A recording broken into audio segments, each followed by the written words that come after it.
The name's Bond. James Bond.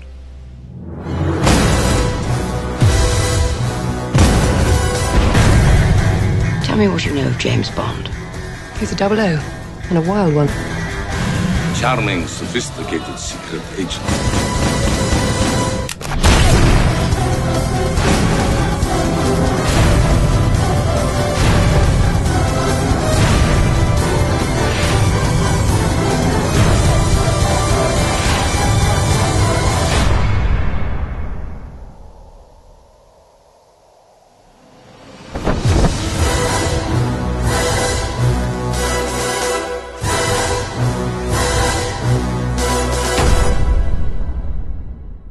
Daniel Craig's final outing as James Bond comes out this year. Fingers crossed. Now seems like a really good time to go through all the James Bond films so far and give them a really good ranking. So sit back, relax, you've got a license to chill as I go through all the James Bond movies so far from worst to best ranked. Note, however, I'm only doing the official MGM Eon production of James Bond movies. So that means the likes of Never Say Never Again and the original comedic Casino Royale are not included in this ranking. Same goes for the original TV broadcast of Casino Royale.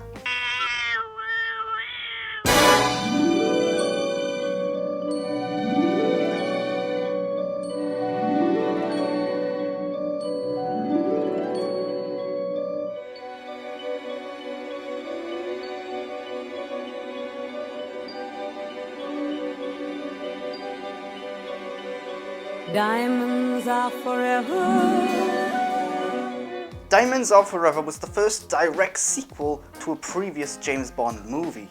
The problem is that both James Bond and the villain from that previous movie had been recast in Diamonds Are Forever.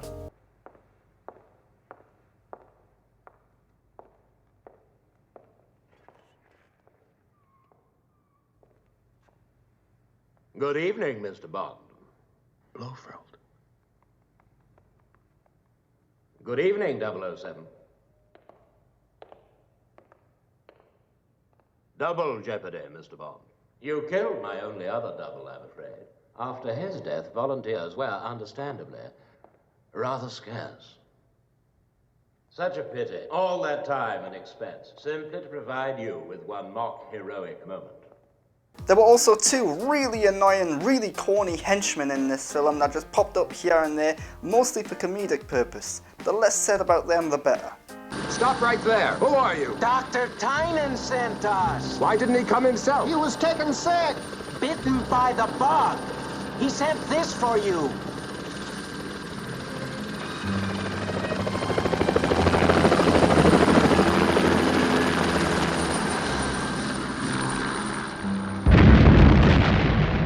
If God had wanted man to fly, He would have given him wings, Mr. Kidd. Ultimately, Diamonds Are Forever is Sean Connery's final outing as James Bond. Final official outing as James Bond. Sadly, it was dull, forgettable, and really disappointing. It also showed signs of veering more and more into cheesy, corny territory, which would practically define the next iteration of James Bond.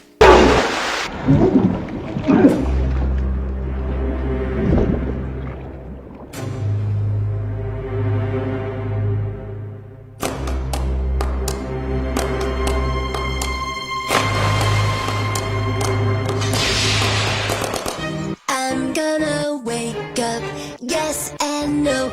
Pierce Brosnan's final outing as James Bond is certainly memorable, but for all the wrong reasons. It's titled Die Another Day, but after watching it, you probably wish you died earlier. This is the Bond film that really pushed things just too far, and that's saying something when a previous Bond film took James Bond into space and had him using laser guns.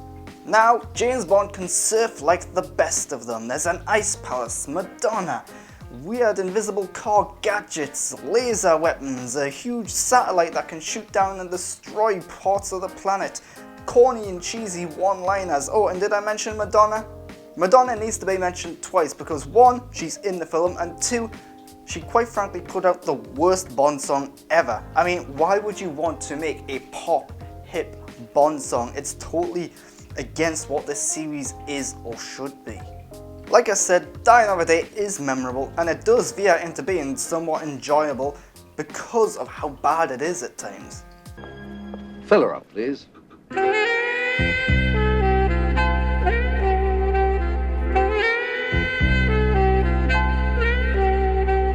All I wanted was a sweet distraction for an hour or two. Had no intention to do the things we've done.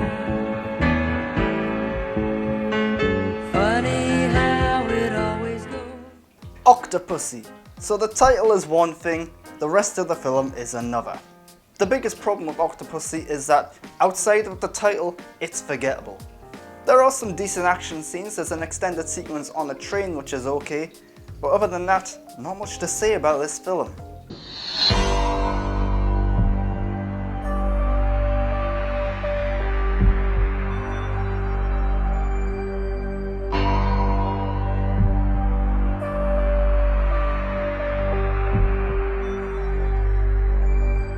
For your eyes only can see me through the night. After going into space, the producers of the Bond franchise felt it was time to bring Bond back down to Earth and to ground him. So what did they do? Well, they took inspiration from one of the best Bond movies up to that point, the name of which I won't reveal just yet, and they basically tried to remake it in certain regards. It wasn't all that successful though, because like Octopussy, this one was another somewhat forgettable movie.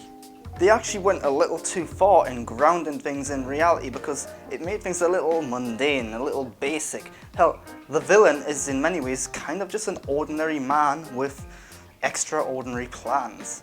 They also started things off by killing off Blofeld, this time a faceless man sitting in a wheelchair. What did they do? They dropped him down a chimney. It sounds like a joke, killing off the biggest villain in this franchise in such a demeaning way.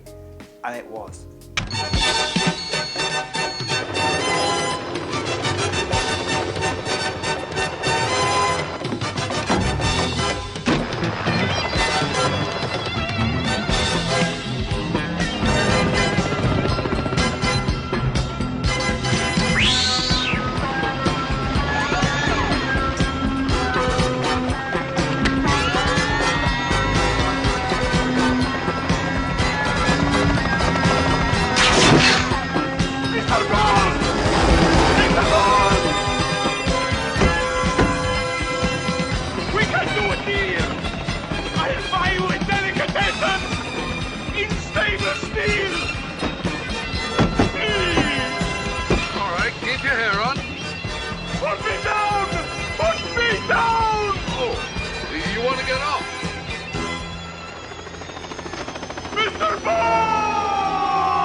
He acts while other men just talk.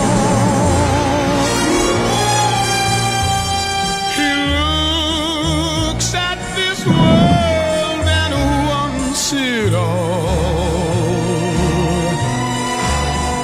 So he strikes like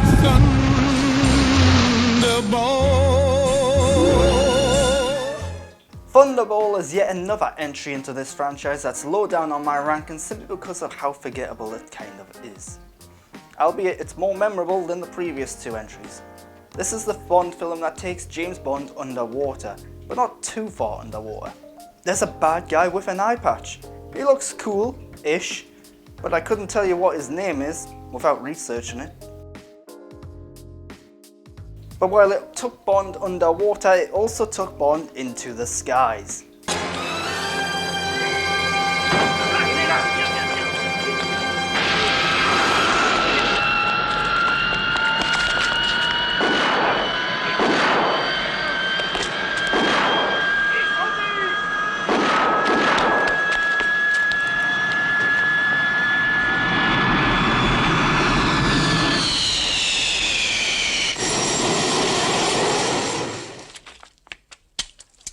Yes, this is the James Bond film that introduced the jetpack, and it's the only James Bond film, to my memory, that has the jetpack in it. But while introducing us to the jetpack, it also introduced us to very strict health and safety, because the stunt double refused to do the jetpack scenes without a helmet.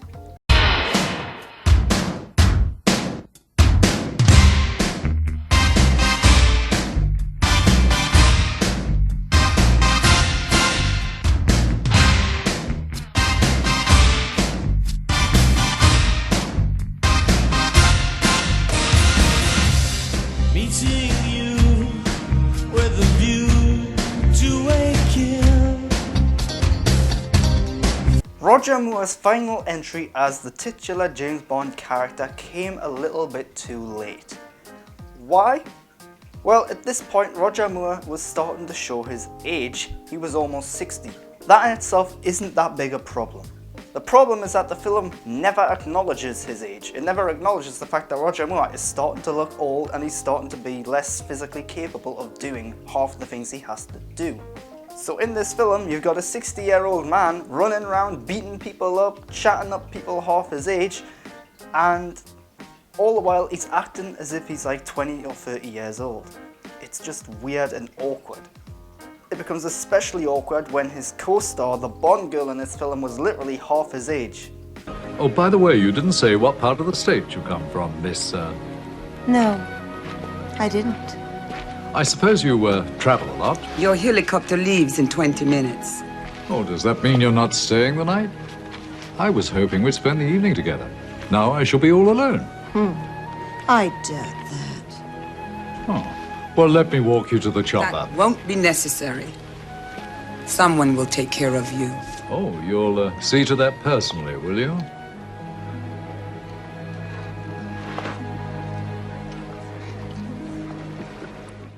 In addition to all this though, it has a crazy zany villain played by Christopher Walken, Steed from the original British TV show Avengers, and Grace Jones.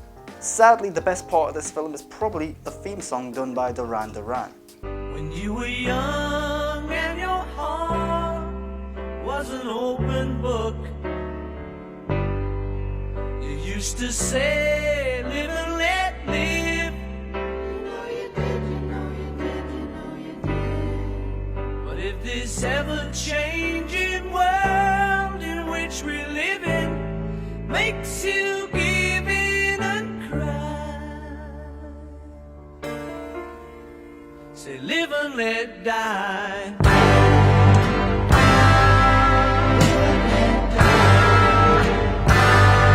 From his last entry to his first, Live and Let Die introduced us to Roger Moore's James Bond. Although it should be noted that he hadn't quite set himself apart from the Bonds that came before him yet. In this film, James Bond takes on local drug lords, a dictator, and voodoo. Yes, you heard me right, voodoo. Although I might not be pronouncing that right.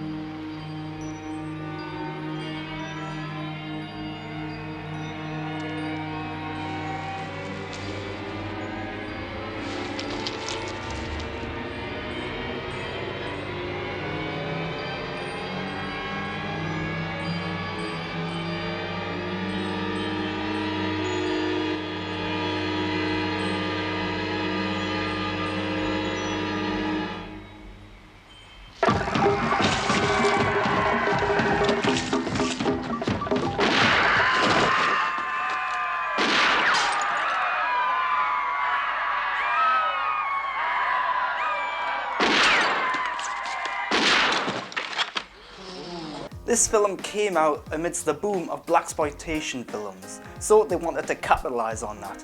The problem, and it's a pretty big problem, is that the ways in which they tried to capitalize on it, well, they're not really good for modern audiences and they really don't hold up. There's also the really famous and popular Bond song by Paul McCartney and Wings.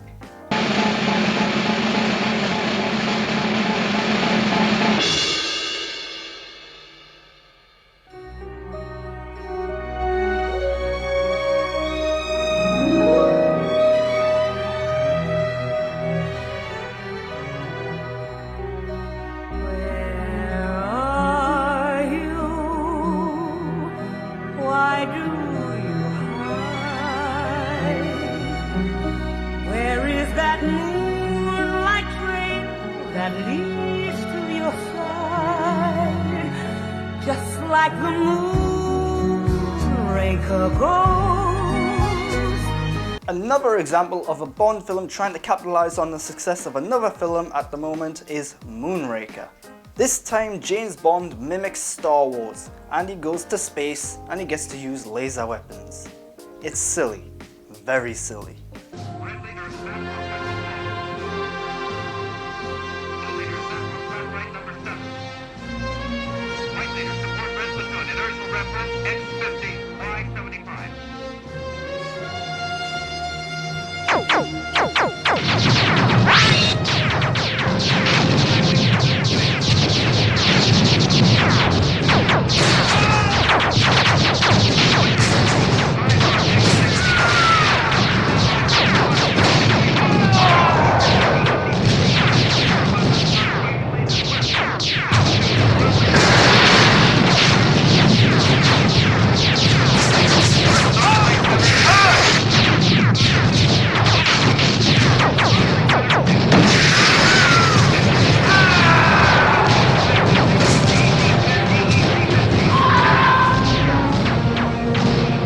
This is also the final Bond film to feature Jaws out of the two films that he was in. He started off as an intimidating, scary, giant man who was really threatening.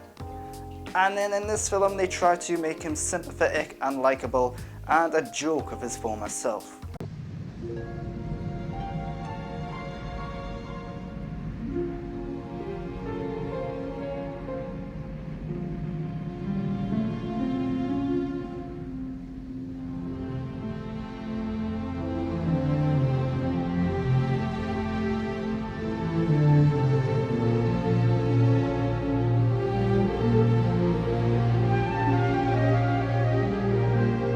Release the door lock. I'll see if I can operate it manually. It's jammed too.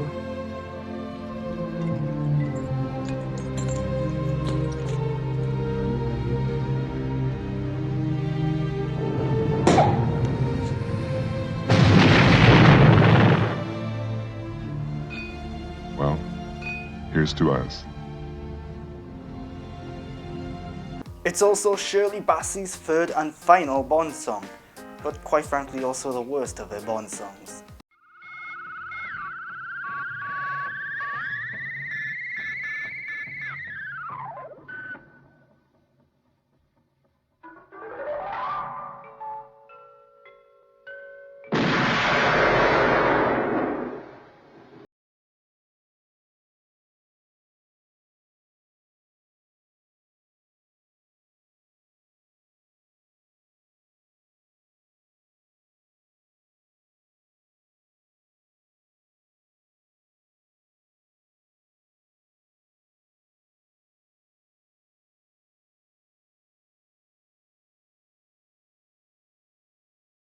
James Bond film in this particular franchise, Dr. No, is what you would consider a classic now. The formula for the franchise wasn't established yet, but it still has the charm, the quirkiness, the visuals, the style, the suave, sophisticated Bond character, the iconic James Bond theme song. It's just that all those elements aren't exactly in the places or presented in the way you would normally expect from a Bond movie. In many ways, Dr. No is a pretty simplistic, straightforward, classic spy movie. That's not necessarily a bad thing.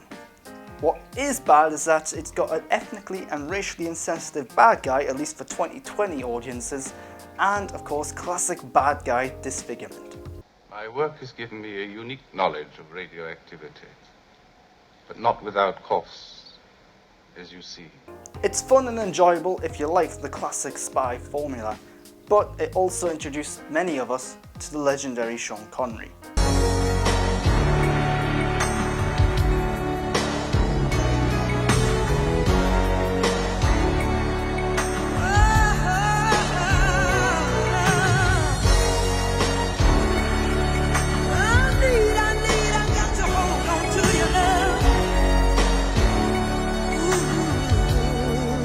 Before Daniel Craig came around and went all gritty and grounded and realistic with James Bond, Timothy Dalton had a bash at it, although his was more moody and broody, at least when it came to the presentation of the character and the tone of his films. License to Kill is arguably the most moody and broody of all the Bond movies. In fact, it's kind of tough to sit through certain parts of it. There are drug lords, torture, characters getting eaten by sharks, personal revenge stories, and more. This film took its inspiration from popular TV shows at the time like Miami Vice. Arguably, this film takes itself a little too seriously at times, and because of all of that, it rarely feels like a James Bond movie.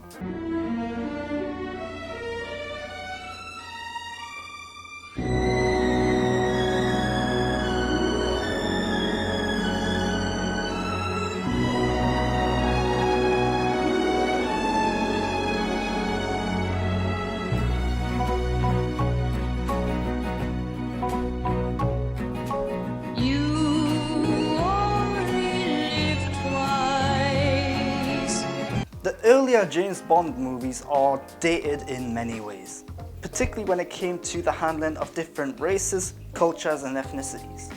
In that regard, You Only Live Twice is really problematic.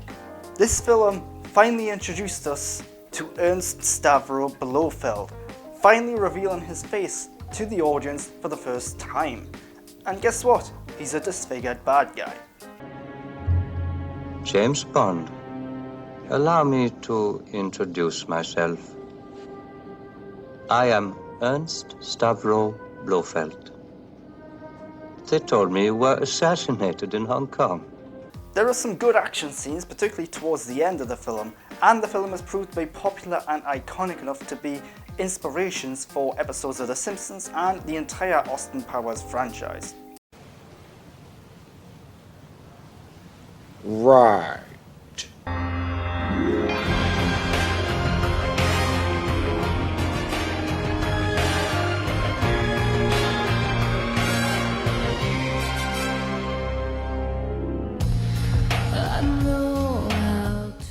The bad guy can't feel pain, and he has a bullet in his brain. And before he was a Bond villain, he was a stripper. Yeah, sometimes I like to think that The World Is Not Enough is a secret sequel to The Full Monty. Because why not? It could only make this film better. Jokes aside, this film is actually okay.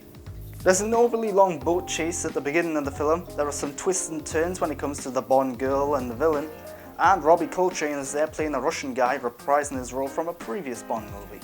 Oh, and a pretty good but garbage Bond song. I'm not explaining that joke. I've been here before, but always hit the floor. I've spent a lifetime running, and I always get away. But with you I'm feeling something that makes me wanna stay. As of recording, Spectre was the most recent Bond movie released, and at the time it was seemingly going to be Daniel Craig's final outing as the character. There are a few problems with the film though. Firstly, the big one. It's long. Too long. Secondly, there's a really problematic scene in which Daniel Craig makes out with a grieving widow at the funeral of the person she's grieving for. It's odd, awkward, creepy, bizarre. It's possibly criminal. Why would you want this in the film to begin with? It does not portray Daniel Craig's Bond in a good way whatsoever. Also, mostly because of how long the film is and because it's on a slow side, the film can be a bit boring in places.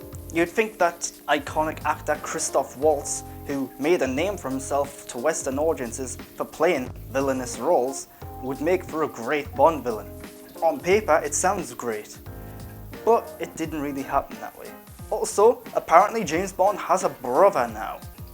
That's lame. They've also changed what Bond is. He's no longer a lone wolf out in the field doing things on his own. Instead, he has a full team backing him up. That's a little lame too. Also, apparently everything that came before this in Daniel Craig's franchise is connected, when clearly at the time it just wasn't. Luckily, the film's a gorgeous one. There's some great cinematography. The acting across the board is quite good, even if some of the characters are a little on the dull side.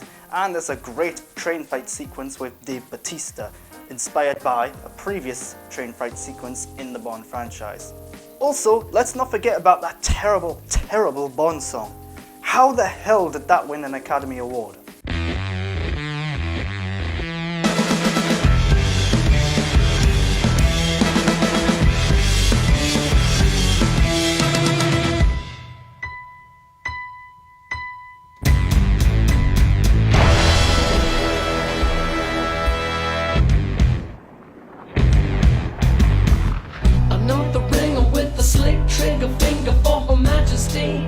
From the longest Bond film to the shortest.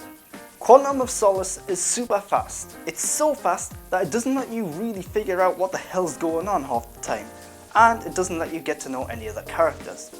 Of course, production issues and the writer's strike got in the way of this one. Hell, even Daniel Craig had to get involved in writing the script for this one. The action is fast, frenetic and pretty cool.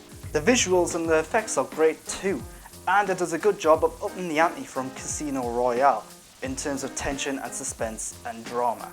I just wish that they slowed things down a bit, that the editor wasn't so keen on using the cut and snip tool, and that the Bond villain wasn't just this ordinary, bland guy with evil business plans.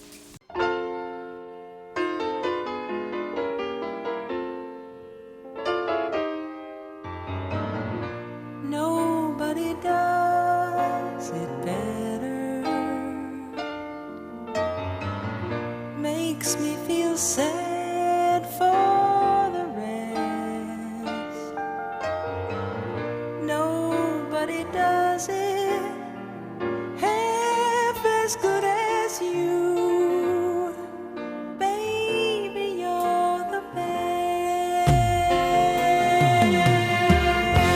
The Spy Who Loved Me, often considered to be the quintessential Bond film.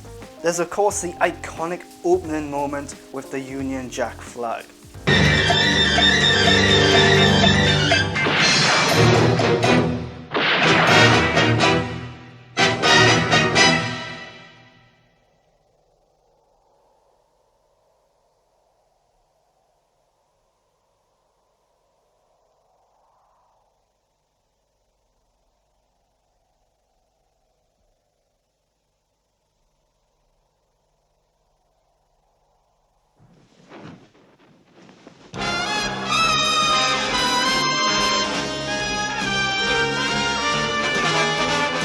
And the introduction of Jaws.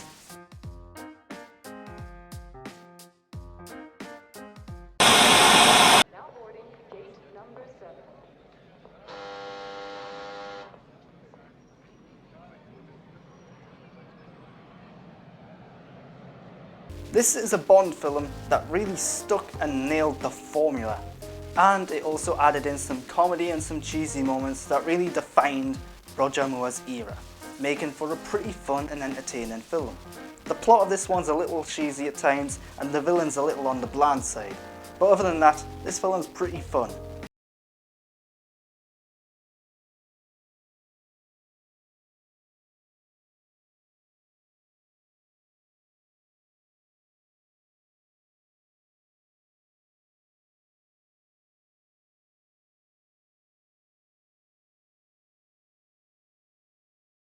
First entry as Bond tried to shake things up a bit. It went a little darker and a little moodier, but it still inserted some of the comedic, cheesy moments from the Moore era. In many ways, this is kind of the best of both worlds. It's a Bond film that more mature audiences will like because of the cool action scenes and the darker, more serious tone, but it's also one that fans of the previous era will still like because of the comedic, cheesy moments that are dotted throughout the film. Sadly, this is yet another instance of a Bond movie kind of failing because of how forgettable the bad guys are. I mean, at the end of the day, they're just soldiers. Yeah, they're high-ranking soldiers, but still, just soldiers. And I couldn't possibly tell you what their names are, what their motivations were, what they actually wanted or done in this film without researching it. You're finished, Whitaker. If the Russians don't get you, the Americans will. You know, Meade should have taken another 35,000 casualties. Could have ended the rebellion right then and there. Hell, Grant would have done it.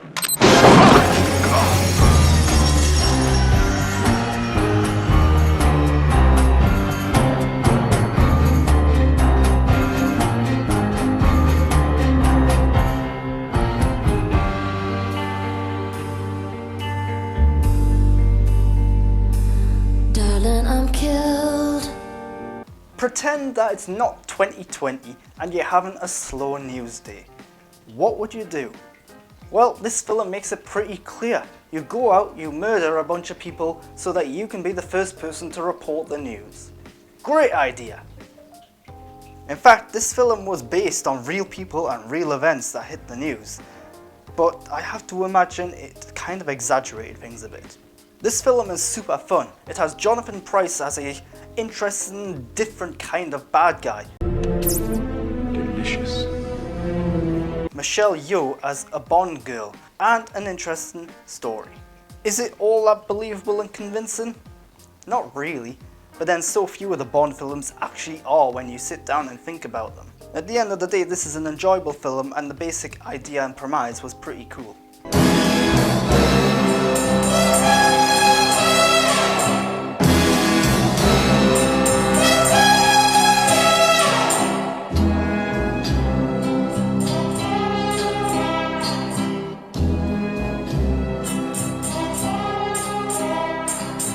Goldfinger, he's the man. Goldfinger, the first Bond movie named after the bad guy. This was also the first Bond movie that really nailed down and established what the formula for this franchise would be. There's an iconic bad guy, a cool opening sequence, an intimidating, threatening henchman, gadgets, cool cars, a Bond girl, and it had the first ever use of a Bond song in the title sequence. This film set the tone for what Bond would end up being. It also cast an at the time famous German actor as the bad guy. Only the producers didn't do their research, and when he showed up on the first day of filming they found out he couldn't speak a word of English. So, one of the most iconic bad guys is actually played by two people. You've got the guy playing him physically, but you've also got someone dubbing him over with an English voice. Oh well, it still works.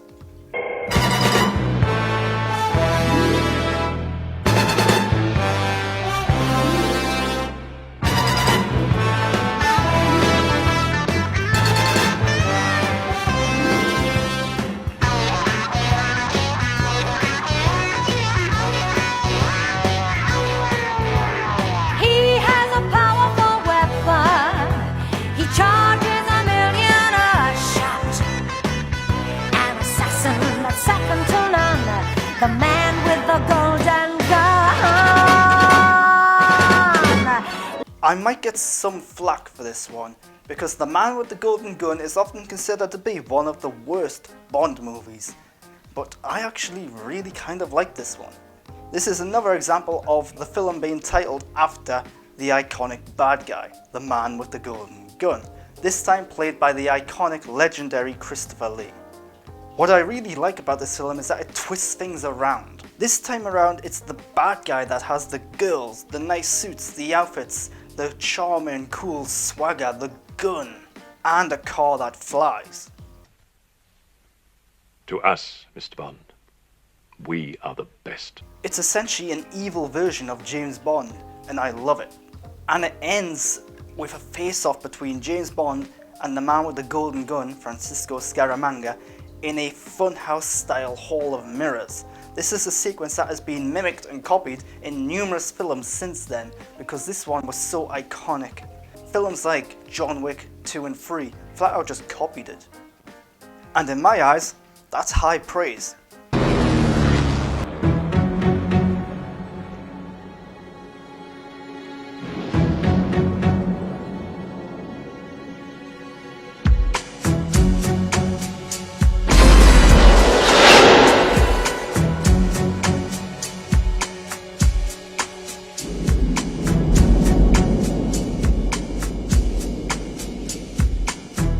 When Timothy Dalton left the role of James Bond, the franchise went on a bit of hiatus. It didn't come back, in fact, until the mid-90s, at which point they cast Pierce Brosnan and brought in the brilliant Judi Dench.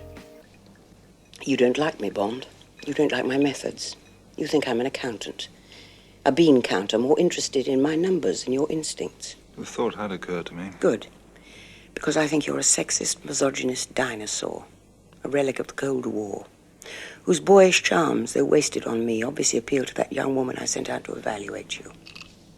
Point taken. Not quite, 007.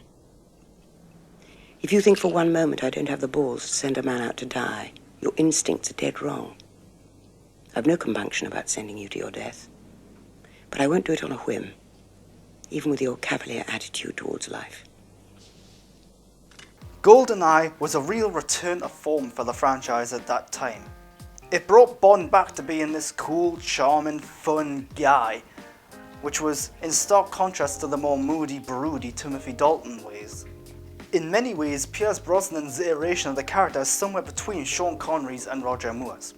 With great action scenes, a brilliant villain played by Sean Bean, who, yeah, of course he dies, some interesting quirky henchman characters, one of which can kill people with her thighs, GoldenEye is one of the most fun, enjoyable Bond films in the entire franchise.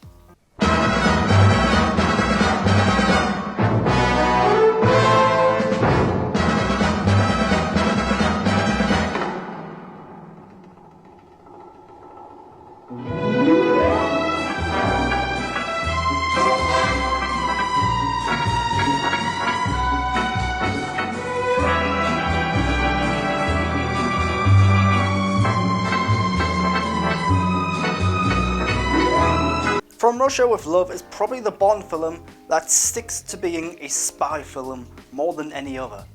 In fact, there aren't that many action scenes in this film, but it does have one of the best action scenes ever put to film in my opinion, on board the Orient Express.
This film has great tension, thrills, trickery, twists. There's a woman who has a knife in her foot. And of course, one of the main villains of the film is called Grant. So that's a plus in my book.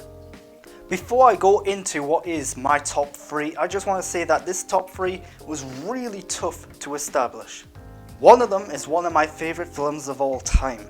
The other 2 are just really, really well made movies that had to be up high in this ranking. In short, any other day of the week I could probably rank these films and the top 3 could be easily shifted around in different order. It's that close. This never happened to the other fella.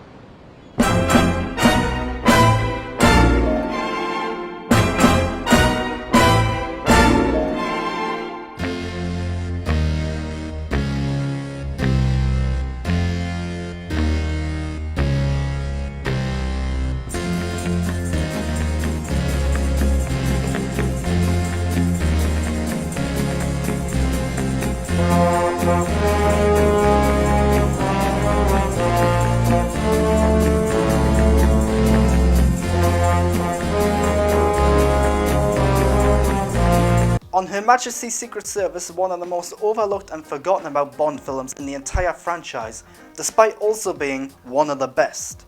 I love this film, and I'm constantly trying to tell people just how good it is. We've had a charming, suave Bond, a cheeky, cheesy Bond, a moody, broody Bond, a gritty and grounded Bond. And now George Lazenby gives us the rockstar Bond. This iteration of the character is cocky and arrogant. He's not the best iteration of Bond in my opinion, but he is what it is. Considering George Lazenby wasn't an actor really before this film, considering this is his first feature film, I think he does a pretty good job. He's certainly not bad. Also, who loves you, baby? Kojak himself, Telly Savalas, comes in to play Blofeld, and in my opinion, the best depiction of Blofeld. This time around, he's not only a mental match for James Bond, but a physical one too. Then there's the ending. By far the saddest, most iconic, and best ending to a Bond film ever. So much so they tried to copy it in Casino Royale, giving it a little twist and shaking things up a little bit. But even that film couldn't top the ending of this one. I also want to give a shout out to the editing. It seems like almost every action scene in this film has like a frame or two cut out of it, making it look very frenetic, very fast paced, very exciting. It's really interesting and unique. Not many films do this. Speaking of the action scenes, a fun bit of trivia here. George Lazenby, working on his first ever film, didn't realise that in the action scenes you don't actually punch the other person. The stuntman found out that the hard way. Bottom line, this is one of the best, most influential Bond films ever made. Christopher Nolan, arguably one of the best filmmakers working today, says this is one of his favourite films, and he flat out copied sequences and moments from this movie when he made Inception. Seriously, give this film a go if you haven't already.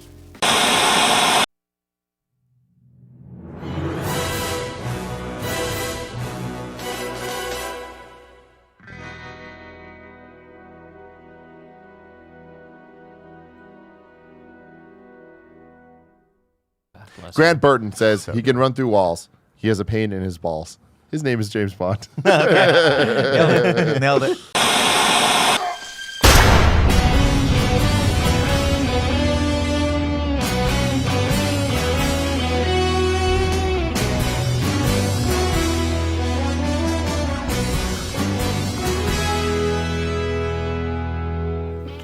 After Die Another Day, the Bond franchise was in a tough place.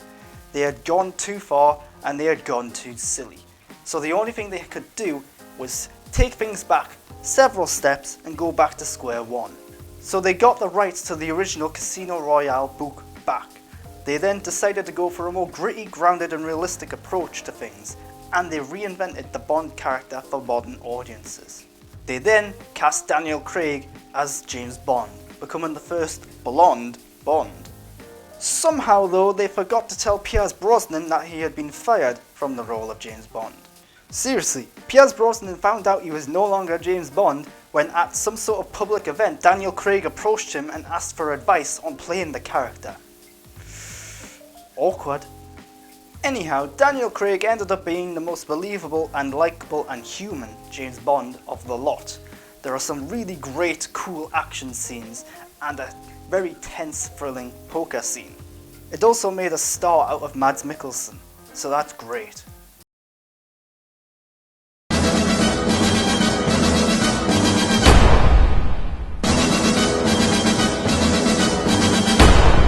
The name's Bond. James Bond.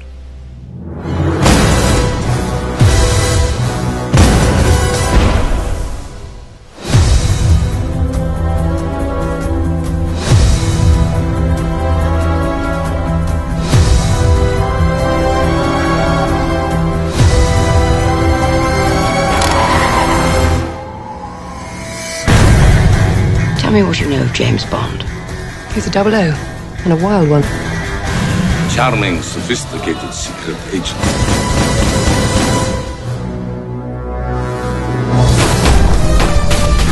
Who is also licensed to kill. You noticed.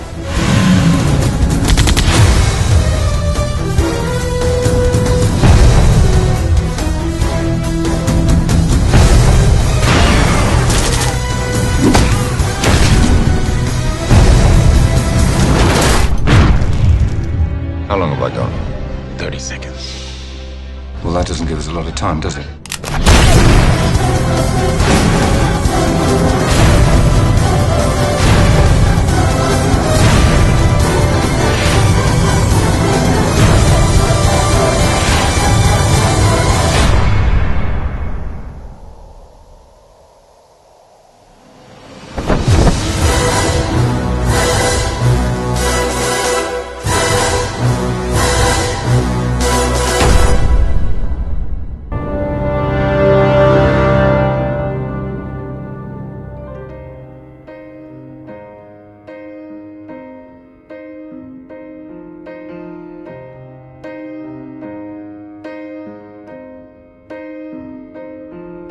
This is the end.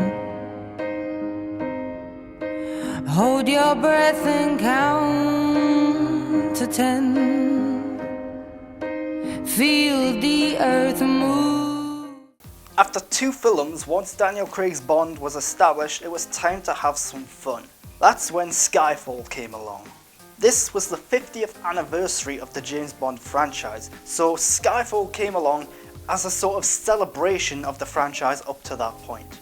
It has references, hints and homages to pretty much every James Bond film up to that point. Judi Dench finally stepped up to play a Bond girl properly this time. Javier Bardem was cast as a creepy, twisted bad guy with a really personal motivation and goal. We also got new, younger iterations of Q and Moneypenny too. In many ways this film probably did too much, but it did it quite well.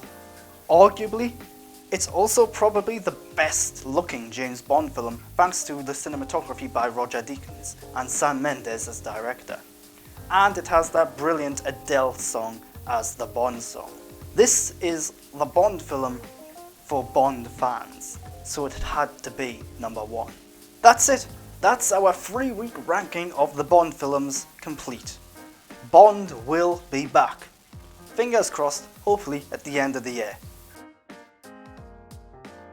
But Bond will also be back after that. But will it be a woman? Will it be Idris Elba? Will it be Tom Hiddleston, Vinnie Jones, Meryl Streep? The possibilities are endless. Not really, let's be honest, it's probably going to be an English or a near enough English white guy. If you've liked this video and you've liked this series, I'd really recommend you subscribe to my channel. If you do subscribe to my channel, you'll get much more content, a lot of content like this. And of course, I really appreciate it in the process. You can also go over to Twitter and Instagram and follow me at @the_Grant Burton if you want. Until next time though, thanks for watching.